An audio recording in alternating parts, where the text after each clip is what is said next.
नमस्कार.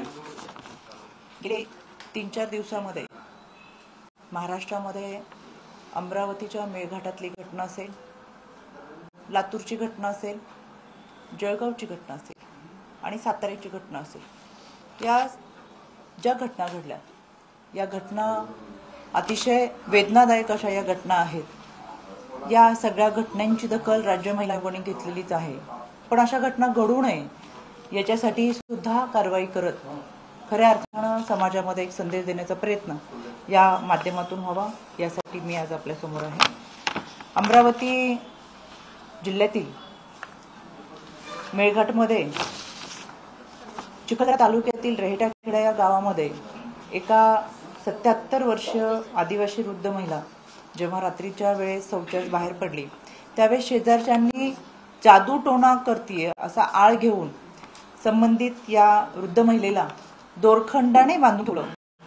चेहऱ्याला काळीमा फासून या महिलेची गावातून दिंड काढली आणि इतकंच नाही तर या वृद्ध महिलेला मूत्रप्राशन करायला सांगितलं.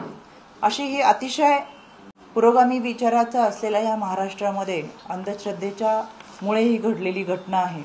यामध्ये खरंच ही घटना खेदजनक आहे, वेदनादायक आहे. राज्य महिला आयोगाने याच्यामध्ये दखल घेतलेलीच आहे. यानुसार चिखलदरा पोलीस स्टेशनमध्ये कलम 352, 351(3), 351(2), 35, 118(1) भारतीय न्याय संहितासह कलम 3 महाराष्ट्र नरबळी व अमानुष अनिष्ट व अघोरी प्रथा व जादूटोणा अधिनियम 5 अन्वये आरोपी विरोधात गुन्हा दाखल केलेला आहे. यामध्ये 5 आरोपींना अटक केलेली आहे. यामध्ये DYSP डॉक्टर सिद्धेश्वर धुमाळ हे तपास अधिकारी म्हणून काम पाहतात. आता या घटनेमध्ये केवळ तपास करणं, आरोपीला शिक्षा करणं इतकंच नाही तर आज आमचं चांद्रयान चंद्रावर पोहोचलंय त्याचा आम्हाला अभिमान आहे. तंत्रज्ञानाची होणारी प्रगती पाहता आणि दुसरीकडे अतिशय खोल दरीमध्ये असलेला विचार हे पाहता अशा अंधश्रद्धेच्या माध्यमातून जर एखाद्या वृद्ध महिलेला अशा पद्धतीने तिची दिंड काढणं आणि वेदनादायक पद्धतीने मारहाण करणं हे चुकीचं आहे. आरोपींना शिक्षा होईल, त्यांच्यावर कठोर कारवाई होईल, पण अशा पद्धतीच्या घटना घडू नयेत यासाठी सतर्क राहत राज्य महिला आयोगाच्या वतीनं सातत्याने आम्ही अशा पद्धतीचं जनजागृती मोहीम ही महाराष्ट्राच्या कानाकोपऱ्यात वाड्यावस्त्या आणि पाड्यांपर्यंत करत असतो, आदिवासी भागांमध्ये करत असतो. पण राज्य महिला आयोगाच्या वतीनं यामध्ये पोलीस अधीक्षक यांना पत्र पाठवून त्यांच्या स्तरावर संबंधित तज्ज्ञ व्यक्तींची समिती गठीत करावी आणि या समितीने सखोल चौकशी करावी आणि अशा घटना घडूच नये यासाठी सतर्क राहत जनजागृती कार्यक्रम राबवावा यासाठी समिती गठीत करण्याच्या सूचना दिलेल्या आहेत. ही समिती गठीत झाल्यानंतर 7 दिवसांमध्ये याचा अहवाल राज्य महिला आयोगाला सादर करण्याच्या सूचना पोलीस अधीक्षक यांना देण्यात आलेल्या आहेत. दुसरी जी घटना आहे ती आहे जळगावमधील. खरं तर आजही आपण समाजामध्ये पाहतोय गेले 150-200 वर्षापूर्वी क्रांतीसूर्य महात्मा ज्योतिबा फुले यांनी आंतरजातीय विवाह हे व्हावेत यासाठी प्रयत्न करत खऱ्या अर्थानं समाजामध्ये एक सलोखा राहावा यासाठी प्रयत्न केला होता आणि 150-200 वर्षापूर्वीचा विचार सुद्धा आजही आपल्याला आत्मसात होत नाही हे आपलं दुर्दैव आहे. यामध्ये जळगाव जिल्ह्यातील पिंपराळा परिसरामध्ये एका तरुणाची हत्या करण्यात आली. पण या तरुणाची हत्या करत असताना या पाठीमागे संबंधित या मधली पूजा सिरसाट व मुकेश सिरसाट यांनी गेले 3 वर्षापूर्वी प्रेमविवाह केला होता आणि प्रेमविवाह केल्यानंतर ते आपल्या कुटुंबासमवेत राहत होते.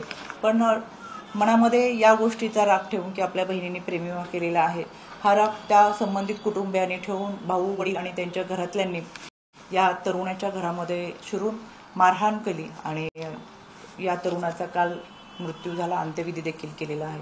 पण अशा घटना घडू नये यासाठी आपण सातत्याने समाजामध्ये जनजागृती करत असतो.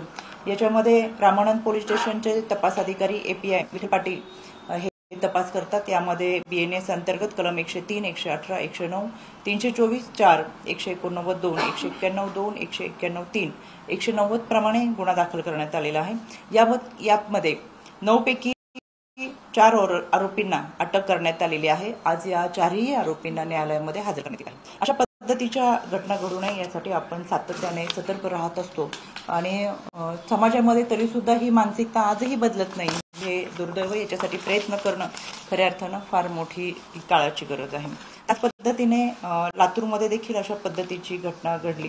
यामध्ये 2 सख्या भावांमध्ये जो वाद झाला त्याच्यावरून यामध्ये महिलांना देखील मारहाण करण्यात आलेली आहे आणि राज्य महिला आयोगाने याच्यामध्ये दखल घेत कारवाई करण्याच्या सूचना पोलीस अधीक्षक यांना देण्यात आलेल्या आहेत। या अंतर्गत कासारची पोलीस स्टेशनमध्ये यामध्ये गुन्हा दाखल करण्यात आलेला आहे।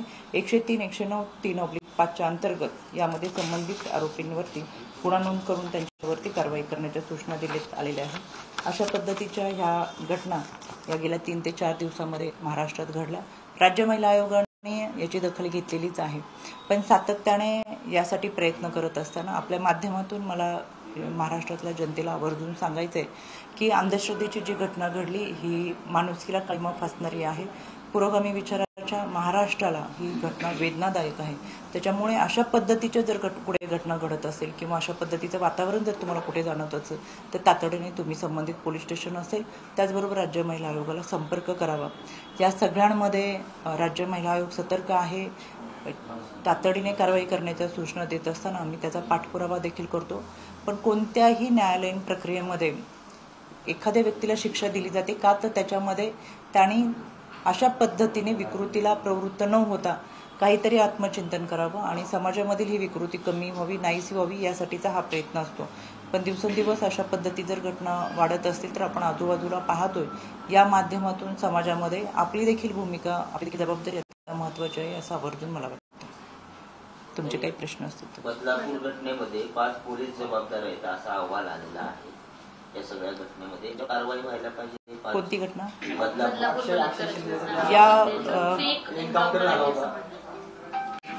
या घटनेच्या संदर्भात आमच्या आयोगाकडे कोणी काही तक्रार किंवा केलेली नाही किंवा आतापर्यंत माहिती नाही, पण तुम्ही सांगता त्या पद्धतीने आम्ही ती माहिती घेऊ। कोणत्याही घटनेमध्ये कोणी व्यक्ती जर दोषी असेल तर त्याच्यावर कारवाई झालीच पाहिजे। हे राज्याचे गृहमंत्री आदरणीय देवेंद्रजी फडणवीस यांची भूमिका ही सातत्याने मांडतात आणि आम्ही आयोग म्हणून देखील अशा ज्या घटना आहेत कायद्याच्या चौकटीतून आरोपीला शिक्षा आणि पीडितेला न्याय देण्याची जबाबदारी आहे हे आपण सातत्याने सांगत असतो। त्याच्यासाठी आमचा पाठपुरावा आहे। आपल्या माध्यमातून अशा काही घटना आमच्यापर्यंत पोहोचत असतील तर निश्चितपणाने आम्ही त्यांच्यावरती कारवाई करण्याच्या सूचना देऊ।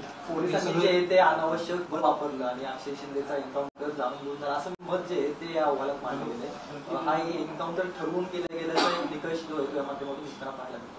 मग पार्श्वभूमी अशी की एका मुलीवरती त्याने अत्याचार केला होता आणि मग त्याचा राग द्वेष होता आणि त्या सगळ्या पार्श्वभूमीला अटक केली होती आरोपी म्हणून। मात्र त्याला पुढची कारवाई न्यायालयीन प्रक्रिया न होता त्याचा एन्काउंटर केला गेला असं त्याला यंत्रणा जबाबदार। अरुण सर, हे सगळं माहिती मला आता तुमच्याकडून समजते। म्हणजे साधारणतः आयोगाच्या माध्यमातून ज्या काही घटना घडल्या किंवा ज्या काही केसेस सुमोटोच्या माध्यमातून आम्ही घेतोय, आता या मेळघाटातल्या घटनेमध्ये ती संबंधित व्यक्ती 77 वर्षाची वयोवृद्ध आहे, ते आमच्यापर्यंत पोहोचू शकत नाही म्हणून त्याच्यामध्ये आम्ही सुमोटो करून कारवाई करत सातत्याने पाठपुरावा करतोय। पण आपण सांगितलं त्या सुद्धा घटना ह्या फार मोठ्या प्रमाणात गंभीरपूर्ण आहेत। त्याच्या संदर्भातली माहिती घेऊन मी आपल्याला त्याची माहिती देईन। यामुळे सरकारला मोठी चपराक आहे का? कारण ज्या पद्धतीने हे सगळं एन्काउंटर एवढं सगळं गाजर होतं आणि आज कोर्टाने जो काही अहवाल दिला, कोर्टाने जो काही निर्णय दिला, त्यामुळे या सरकारला, कारण ज्या सरकारच्या काळात हे एन्काउंटर घडलं होतं तेच सरकार आता देखील आहे, त्यामुळे सरकारलाच चपराक आहे का असं म्हणतो? मला असं वाटतं की खरं तर या सगळ्या घटना घडत असताना आपण पाहतोय NCRBचा जो अहवाल आहे या अहवालाच्या माध्यमातून मी सातत्याने आपल्यासमोर मांडत आले की कोणत्याही घटना ज्यावेळेस घडतात त्यावेळेस त्याच्यामध्ये संबंधित व्यक्तीला न्याय देत असताना आरोपीला तातडीने शिक्षा झाली पाहिजे ही आपली मागणी असते, कारण की उशिरा दिलेला न्याय हा अन्यायासारखा असतो। पण 2021-22 मध्ये NCRBच्या अहवालानुसार जशा काही घटना घडलेल्या आहेत तशाच 23-24 मध्ये सुद्धा घडलेल्या आहेत। पण हा NCRB सुद्धा सांगितलेला अहवाल आहे। पण यामध्ये सातत्याने आपण पाहतोय की विरोधक ज्यावेळेस भाष्य करतात त्यावेळेस त्यांना अचानक महाराष्ट्र असुरक्षित वाटायला लागतो काहींना, तर त्यांना जो महाराष्ट्र इतक्या दिवस राहिलंय, स्वतःचं राजकारण केलंय आणि स्वतःचं कुटुंब राहिलंय, अनेक वर्ष या भागामध्ये किंवा महाराष्ट्रामध्ये काम करून नावलौकिक मिळालंय, ते महाराष्ट्र अचानक सुरक्षित वाटत असताना मला त्यांचं आश्चर्य वाटतं। कारण की घटना ते 21-22 आणि 23-24च्या घटना या एकसारख्या आहेत, एकसारख्या प्रमाणातल्या आहेत आणि हा रुपाली चाकणकर किंवा राज्य महिला आयोग म्हणून सांगत नाही, तर NCRBचा हा अहवाल आम्ही तुम्हाला सांगतो। आणि तरी सुद्धा अशा पद्धतीची विधानं करून कुठेतरी महाराष्ट्राची बदनामी हे लोक करतात का, हा एक प्रश्न तर आहेच। आणि दुसरीकडे स्वतः म्हणजे जनतेने, महाराष्ट्र जनतेने ज्यांना नाकारलेलं आहे, तर हे नैराश्य, गेलेला आत्मविश्वास आणि याच्यामुळे सातत्याने अशी केलेली विधानं मला असं वाटतं ही त्यांच्या तोंडी येत असतात. पण आपण जशा पद्धतीने म्हणताय की पण याच्यामध्ये ज्या काही घटना घडूच नाही यासाठी आपण प्रयत्न करतो. कोणतंही सरकार सत्तेमध्ये आल्यानंतर त्याला वाटत नाही की आपल्या कार्यकाळामध्ये काही घटना अशा पद्धतीच्या घडाव्यात. याच्यासाठी महाराष्ट्र शासन, गृहमंत्री हे सतर्क आहेत आणि सातत्याने अशा पुढे घटना घडत असेल तर त्याच्यामध्ये न्याय देण्याची भूमिका ते पार पाडत असतात.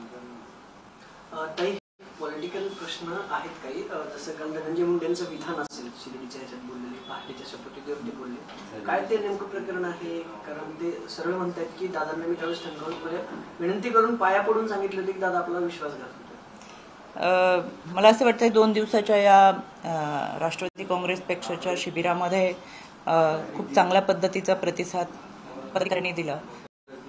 सेल फ्रंटलच्या माध्यमातून त्यांनी त्यांचे विचार मांडत, विविध वक्ते या ठिकाणी होते आणि खऱ्या अर्थानं आत्मचिंतन मनन करत येणाऱ्या 5 वर्षाच्या कालावधीमध्ये स्थानिक स्वराज्य संस्थांच्या निवडणुकांना सामोरं जाण्यासाठीचं हे 2 दिवसाचं शिबिर होतं. यामध्ये अनेक वक्त्यांनी आपलं मनोगत व्यक्त केलं.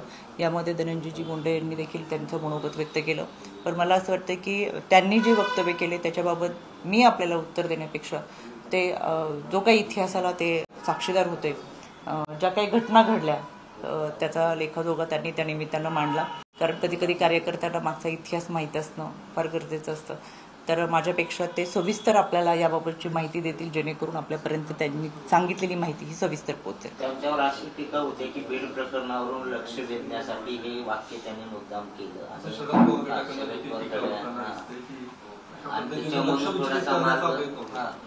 मला असं वाटतं की काय कुठलंही वाक्य आणि विधानं केलं, माहिती सांगितली तरी एक सलग तुम्ही जर पाहिलं तर टीकाकारी हे कोणत्याही गोष्टीला टीका करत असतात, विरोधक ही टीका करत असतात. कारण की लोकांनी नाकारल्यानंतर किंवा आपण आता जनतेने पूर्णपणे घरी बसा हा संदेश या निवडणुकीच्या माध्यमातून त्यांना दिल्यानंतर सुद्धा काय करायचं तर टीका करायची हा एककलमी कार्यक्रम त्यांचा आहे.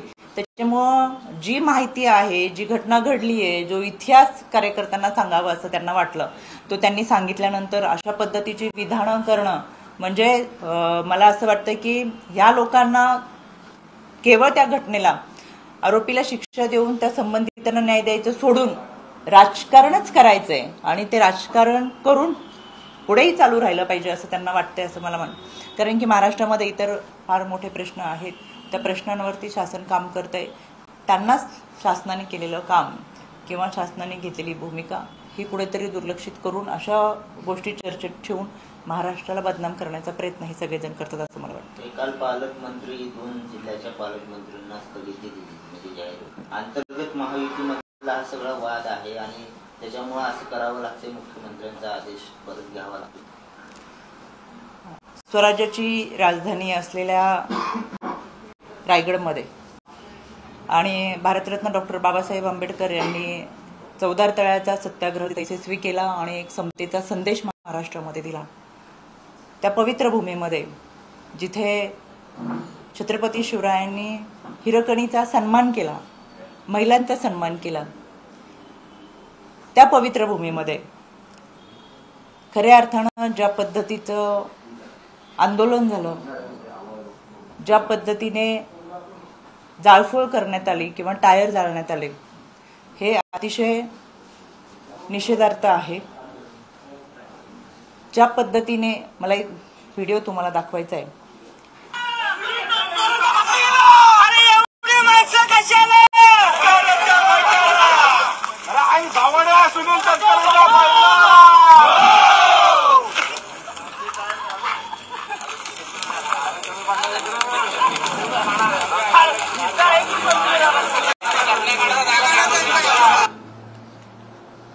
ही भाषा, हे अश्लाघ्य अश्लील विधानं हे छत्रपती शिवरायांच्या पदस्पर्शाने पावन झालेल्या मातीमध्ये जर कोणी करत असेल तर त्याचा मी जाहीर निषेध करतो. सन्माननीय मुख्यमंत्री महोदयांनी ज्या पद्धतीने पालकमंत्र्यांची निवड केली, सन्माननीय मुख्यमंत्री महोदय, दोन्ही उपमुख्यमंत्री यांनी ऑर्डर काढल्यानंतर अशा पद्धतीने जरी कोणी आंदोलन करत असेल, जाळपोळ करत असेल तर ते अत्यंत चुकीचं आहे. आदितीताई तटकरे या महिला व बालविकास मंत्री म्हणून 2 वर्षांमध्ये त्यांनी अतिशय प्रभावी काम केलं.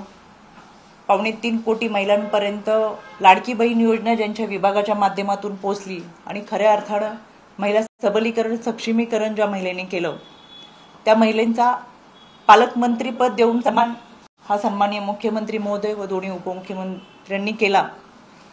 पण एका महिलेला पालकमंत्रीपद मिळाल्यानंतर अशा पद्धतीच्या घोषणा आणि अशा पद्धतीची विधानं करणं हे अत्यंत चुकीचं आहे. त्याचा मी निषेध करते. आणि खरं तर मला खात्री वाटते महायुतीमध्ये महिलांचा सन्मान केला जातो. एका महिलेला पालकमंत्रीपद मिळाल्यानंतर आणि ते आदितीताईंची लाडकी बहीण योजना यशस्वी झाल्यानंतर आदितीताईंना पालकमंत्री देऊन खऱ्या अर्थानं त्यांचा तो सन्मान होता आणि तो झालाच पाहिजे. पण मला खात्री आणि विश्वास आहे सन्माननीय मुख्यमंत्री महोदय आणि दोन्ही उपमुख्यमंत्री हे याबाबत अतिशय सकारात्मक निर्णय घेऊन आदितीताईंनाच त्यांनी केलेल्या कामाचा सन्मान करण्यासाठी पालकमंत्रीपदी शिबिरामध्ये काही नेत्यांनी अशी भूमिका मांडली की आपण राष्ट्रवादीने भाजप आणि इतर जे मित्र पक्ष आहेत म्हणजे शिवसेना यांच्यावरती अवलंबून न राहता आपण वाटचाल केली पाहिजे. तर तुम्ही राष्ट्रवादीमध्ये ज्येष्ठ नेता आहात, तुमची काय भूमिका आहे की भाजपवरती आता सध्या राष्ट्रवादी खरंच डिपेंड आहे का आणि पुढची वाटचाल कशी असायला पाहिजे? महायुतीमध्ये आम्ही सर्वांनी लोकसभेची निवडणूक एकत्रित लढलो. विधानसभेच्या निवडणुकीला सुद्धा आम्ही सगळेजण एकत्रित सामोरं गेलो. येणाऱ्या स्थानिक स्वराज्य संस्थेच्या निमित्तानं खऱ्या अर्थानं आता लोकसभा आणि विधानसभेची निवडणूक झाल्यानंतर स्थानिक स्वराज्य संस्थेच्या निवडणुका या कार्यकर्त्यांच्या निवडणुका असतात. प्रभाग, वॉर्ड, जिल्हा परिषद, पंचायत समिती आणि ग्रामपंचायतीपर्यंत या निवडणुका जात असताना या कार्यकर्त्यांच्या निवडणुकीमध्ये कार्यकर्त्यांनी त्यांचं मत व्यक्त करत असताना कार्यकर्त्यांना संधी मिळाली पाहिजे या अनुषंगाने हे अशा पद्धतीची विधानं आणि त्यांचं मत मांडण्याचा अधिकार आहे.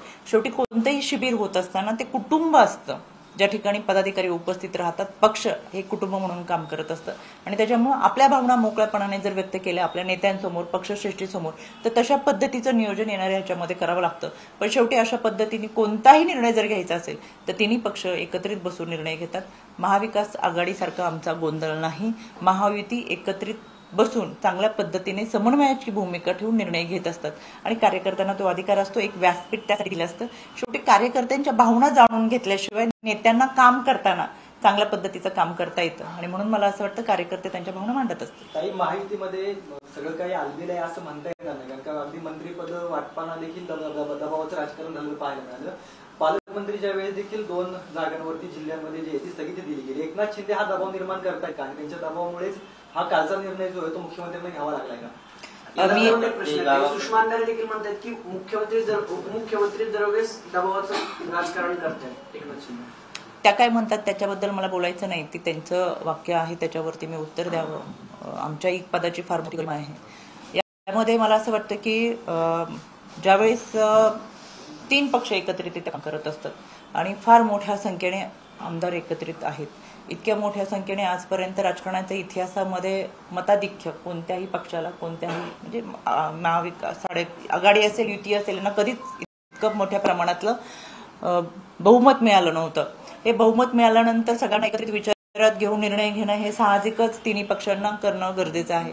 आपल्या 4 माणसांचं जरी कुटुंब असेल तर कोणताही निर्णय घेताना 4 माणसांमध्ये निर्णय घेताना सुद्धा आपली चलबिचल होत असते किंवा अनेक वेळा आपल्याला ते निर्णय बदलावे लागतात. पण यामुळे आलबेल नाही असं म्हणता येणार नाही. अनेकांना एकत्र घेऊन चालत असताना सगळ्यांशी विचारविनिमय करणं, सगळ्यांची मतं जाणून घेणं आणि त्या पद्धतीने पुढे वाटचाल करणं ही महायुतीची भूमिका आहे आणि तशा पद्धतीने महायुती काम करते. आपण सगळेजण पाहतोय काही निर्णय घेत असताना जरी उशीर झाला असेल तर निर्णय घेण्यात आलेले आहेत. उशिरा निर्णय घेण्यासाठीचा ज्याच्यामुळे उशिरा निर्णय घेतले गेलेत यामध्ये खऱ्या अर्थानं प्रत्येकाशी चर्चा करणं, प्रत्येकाला सामावून घेणं, प्रत्येकाची मतं जाणून घेणं हा कालावधी जात असतो. केवळ मंत्रिपद देण्यासाठीच बैठका झालेल्या नाहीये, तर आपण पाहतोय कॅबिनेटच्या ज्या बैठका होतात किंवा राज्याच्या विकासासाठीच्या बैठका देखील होतात. केवळ त्याच एका कामासाठी चर्चा करणं हा उद्देश नाहीये. तर राज्याचं राजकारण पुढे घेऊन जात असताना राज्याच्या विकासासाठी एकत्रित सगळेजण काम करतात. त्याच्यामुळे या कामाबरोबरच त्या कामामध्ये सगळ्यांना विचार घेऊन पुढे जाण्यासाठी थोडासा उशीर झालेला आहे, पण निर्णय झालेले आहेत. पण तुम्ही आता असं म्हटलं की मोठं बहुमत खरं तर महायुतीला मिळालंय याच बहुमताचा अनादर करण्याचं काम महायुती सरकारकडून केलं जातं किंवा ज्या अशा पद्धतीचा आरोप होतोय. आता फक्त खून आणि मारामाऱ्या होणंच बाकी आहे महायुती सरकारमध्ये, अशी थेट टीका संजय राऊतांनी केली. संजय राऊतांच्या टीकेकडे फार कोणी गांभीर्याने पाहत नाही, कारण की सकाळचा 9 वाजता आपण बोललंच पाहिजे हा त्यांचा मानस आहे आणि म्हणून कोणताही पुरावा आधार न घेता ते विधानं करत असतात. आता महाराष्ट्रही फार त्यांना काही गांभीर्याने पाहत नाही. त्याच्यामुळे महायुतीबद्दल बोलण्यापूर्वी संजयजी राऊत यांना मला असं वाटतं आठवण करून द्यावी की निकाल लागण्यापूर्वी, विधानसभेच्या निकालाच्या 1 दिवस अगोदर कोणतं हॉटेल बुक करायचं आणि कुठे कुणाला हेलिकॉप्टरने आणायचं आणि सरकार कसं स्थापन करायचं यासाठी त्यांची बैठका झाल्या होत्या. आणि या बैठका होण्यापूर्वी त्यांच्यामध्ये उमेदवारी वाटपालाच 1.5-2 महिन्याचा कालावधी लागला आणि या उमेदवारी वाटपाच्या वेळेसही ते हातघाईवर आलेले होते. त्यांची भांडणं आणि त्यांची भाषा ही महाराष्ट्राने पाहिलेली आहे. त्याच्यामुळं त्यांनी अशा पद्धतीने दुसऱ्यांवरती बोलणं, मला असं वाटत नाही त्यांना तो अधिकार आहे. रायगडमध्ये काल जे आंदोलनं झाली म्हणजे राज्यस्तरावर एवढा समन्वय असताना अंतर्गत जिल्ह्यामध्ये मग महायुतीत समन्वय नाही का? कारण एकमेकाविरोधातच सत्ताधारी आमदार आंदोलन करतात, त्यांचे कार्यकर्ते भाषा वापरतात, जाळपोळ करतात, हे कसं? तर मी आता तेच सांगितलं, ज्या पद्धतीची भाषा त्यांनी वापरलेली ना, अशा पद्धतीने जाळपोळ केली त्याचा मी निषेध करते. कारण की छत्रपती शिवरायांच्या भूमीमध्ये अशा पद्धतीची भाषा आणि एका महिलेच्या बाबत की मला पालकमंत्रीपद दिलंय म्हणून अशा पद्धतीने ही विचारधारा निषेधार्थ आहे. आणि मला असं वाटतं आदरणीय उपमुख्यमंत्री एकनाथजी शिंदे साहेब याची दखल घेतील. त्यांना देखील ते पटलं नसेल की अशा पद्धतीने कोणत्याही विचार मांडत असताना तो आपल्या पक्षश्रेष्ठींसमोर मांडावा, चर्चा करावी, ही भूमिका महायुतीने कायम ठेवलेली. पण अशा पद्धतीने रस्त्यावर उतरून जाळपोळ करणं आणि अशा पद्धतीने भाषा वापरणं हे महाराष्ट्राला रुचणारही नाही, त्याचाही मी निषेध करतो. कोणाचे कार्यकर्ते होते, काय माहिती घेतली कार्यकर्ते कोणाचे? ह्याच्यावरूनच आपला तो व्हिडिओ मी तुम्हाला दाखवलाय, तो कुठला आहे काय याच्याबाबत मी आता तुम्हाला सविस्तर सांगितलं. अधिवेशनाची थीम लाईन ही अजित पर्व होती आणि पुढच्या काळामध्ये अजित पर्व या थीमवरून असं लक्षात येते की अजित पवारांची एकाधिकारशाही पक्षामध्ये चालणार आहे अशा स्वरूपाची टीका किंवा अगदी छगन भुजबळांनी ते बोलून देखील दाखवलं. त्यांनी नाराजी त्या संदर्भात केली. खरोखर अजित पवार यांचाच चेहरा आणि हे घेऊन पक्ष पुढे जाणार आहे का किंवा एकाधिकारशाही आहे तर तिकडे वाटचाल झाली असं वाटतंय का? आदरणीय भुजबळ साहेब आमचे मार्गदर्शक आहेत, आमचे नेते आहेत. ते या शिबिरामध्ये उपस्थित राहून त्यांनी सहभाग नोंदवला. त्यांनी कोणत्या अनुषंगाने ही विधानं केलीत मला काहीच कल्पना नाही आहे किंवा आपले त्याच्या अगोदर काय कंटेंट होता, नंतर काय होत आहे, त्याच्यामुळे त्याच्याबद्दल मी काही बोलू शकत नाही. भुजबळ जरी उपस्थित होते तरी सुद्धा त्याची नाराजी कुठेही दूर होताना दिसत नाही. कारण त्यांनी म्हटलं की त्यांचा अजितदादांचा कुठेही संवाद झाला या सगळ्या 2 दिवसाच्या अधिवेशनामध्ये. सोबत प्रफुल्ल पटेल आणि तटकरेंनी फोन केल्यामुळे मी अधिवेशनामध्ये आलोय असंही त्यांनी स्पष्ट केलं. म्हणजे त्यांची नाराजी अजूनही काय, पक्षाकडून त्यांची नाराजी दूर करण्याचा कुठेही प्रयत्न आणि त्यांच्या पुनर्वसनाबाबत काय नेमकं सुरू आहे? कारण त्यांना देण्यात येणार होतं काहीतरी पद असं सांगण्यात आलं होतं, मात्र तसं काही झालेलं नाही. या अधिवेशनामध्ये आदरणीय भुजबळ साहेब उपस्थित होते आणि त्याच्याबद्दल राज्याचे प्रांताध्यक्ष आदरणीय सुनीलजी तटकरे साहेब यांनी आभार देखील व्यक्त केले. खऱ्या अर्थानं आपण ज्या पक्षात आहोत त्या पक्षाची बांधिलकी त्यांनी जोपासली. आता मी जसं तुम्हाला मगाशी सांगितलं तसं कोणत्याही पक्षामध्ये असेल, कुठेही असेल, तर एक विचारांचा मतप्रवाह असतो. त्याच्यामुळं या मतप्रवाहामध्ये काही विचार त्यांनी व्यक्त केले असतील, पण पक्षाची बांधिलकी जोपासत असताना ते या शिबिराला उपस्थित राहिले.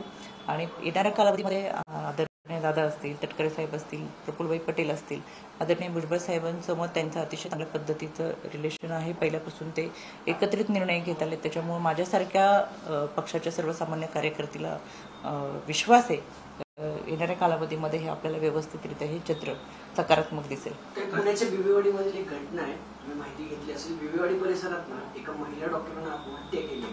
10 लाख रुपयाची प्रेम प्रकरणातून तिची फसवणूक करण्यात आली तिच्या प्रियकराकडून. सगळं प्रेम प्रकरण झाल्यानंतर तो ऑलरेडी लग्न त्याचं झालं होतं, एक लहान मुलगा होता आणि त्या नैराश्यातून तिने आत्महत्या केली. याबाबत तुम्ही काही माहिती घेणार आहात? मला तुम्हाला आवर्जून सांगायचंय, महाराष्ट्रामध्ये अशा जेव्हा घटना घडतात तेव्हा पोलिसांकडे गेल्यानंतर त्याची माहिती आमच्याकडे पोहोचतच असते. पण त्या घटनेमध्ये ज्यावेळेस पोलीस सुरुवातीपासून तपास करतात, गुन्हा नोंद करतात, आरोपीवरती कारवाई करत असतात, त्याच्यामुळे आम्ही त्याच्यामध्ये फार इंटरफेअर करत नाही. जिथे तक्रार घेतली जात नाही तिथं आयोग त्यांच्या माध्यमातून काम करत असतं.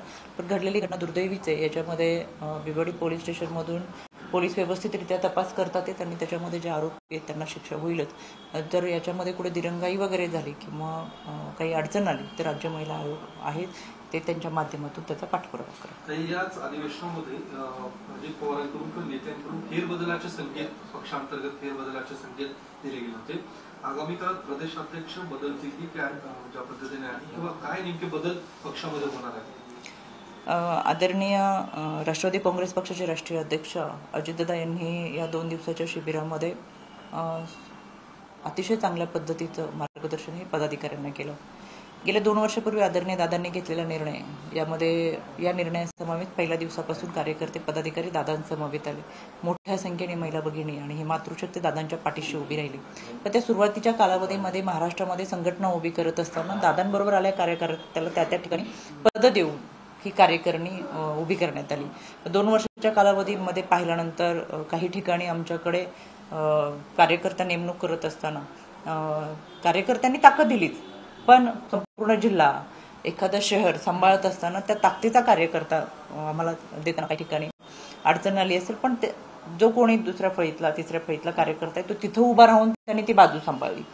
आता फेरबदल किंवा हे जे वक्तव्य आदरणीय दादांनी केलं तर दादांनी त्यांच्या भाषणामध्ये स्पष्टपणे सांगितलं की आत्ताच्या ज्या स्थानिक स्वराज्य संस्थेच्या निवडणुका झाल्यानंतर पुढच्या 5 वर्षाच्या कालावधी जो आम्हाला मिळणार आहे त्याच्यासाठी आम्हाला ही संघटना उभी करायची आहे आणि म्हणून ही संघटना उभी करत असताना ती त्या ताकदीची असावी की जिल्हा सांभाळला जाईल, शहर सांभाळला जाईल आणि मोठ्या प्रमाणात आता स्थानिक स्वराज्य संस्थेच्या निवडणुकांना सामोरं जात असताना त्या ताकदीचे पदाधिकारी त्या पदावरती असले पाहिजेत. त्याच्यामुळे हे फेरबदल त्या पातळीवरती केले तर जेणेकरून आता 5 वर्षानंतरच्या निवडणुका लढवत असताना आतापासूनच त्याची तयारी करणं आणि पक्ष संघटना उभी करत असताना पक्षबांधणी मजबूत करणं हे धोरण समोर ठेवलेलं आहे. त्याच्यामुळे हे विधान आदरणीय दादांनी हे कालच्या शिबिरामध्ये केलं. बीडची जी घटना आहे ती सातत्याने आरोप होताना दिसत आहे. धनंजय मुंडे यांचा राजीनामा थेट मागितला जातोय आणि विरोधकांकडून सुद्धा सांगितलं की नैतिकतेच्या मुद्द्यावर, नैतिकतेच्या आधारावर धनंजय मुंडेंनी राजीनामा दिला पाहिजे. हे नुसतंच विरोधक नाही तर सत्ताधारी आमदार प्रकाश सोळंके असू किंवा सुरेश दसाई हे सुद्धा सातत्याने धनंजय मुंडेंच्या राजीनाम्याची मागणी केली जाते. मग कुठेतरी धनंजय मुंडेंना पाठीशी घातले जात आहे का, हा सुद्धा आरोप विरोधकांकडून होताना दिसतोय. कोणताही आरोप जोपर्यंत सिद्ध होत नाही तोपर्यंत तो आरोप नसतो. विरोधक दररोज उठून कोणतेही आरोप करत राहतील पण ते आरोप सिद्ध झाले पाहिजेत. आरोपच सिद्ध होत नाही त्यावेळेस एखाद्या व्यक्तीवर अशा पद्धतीने आपण बोलणं चुकीचं आहे. आणि राहिला राजीनाम्याचा विषय तो पक्षाचा विषय आहे. याबाबत पक्षश्रेष्ठी आणि पक्ष निर्णय घेतील, त्याबाबत इतरांनी बोलू नये असं मला वाटतं. दादांवरती आरोप झाल्यानंतर दादांनी राजीनामा दिला होता, नैतिकता दाखवली होती, मग त्याचा अनुकरण धनंजय मुंडे का नाही करत? मी तेच सांगितलं, याबाबत हा सगळा जो निर्णय आहे तो पक्षाचा आहे, पक्षश्रेष्ठींचा आहे. त्याच्यामध्ये ज्या व्यक्तीवरती आरोप केले जातात पण सिद्ध झालेले नाही तरी सुद्धा विरोधक जर अशा पद्धतीची मागणी करत असतील तर म्हणून राजीनामा घेणं चुकीचं आहे. धन्यवाद. अरुण सर आले सगळे विषय.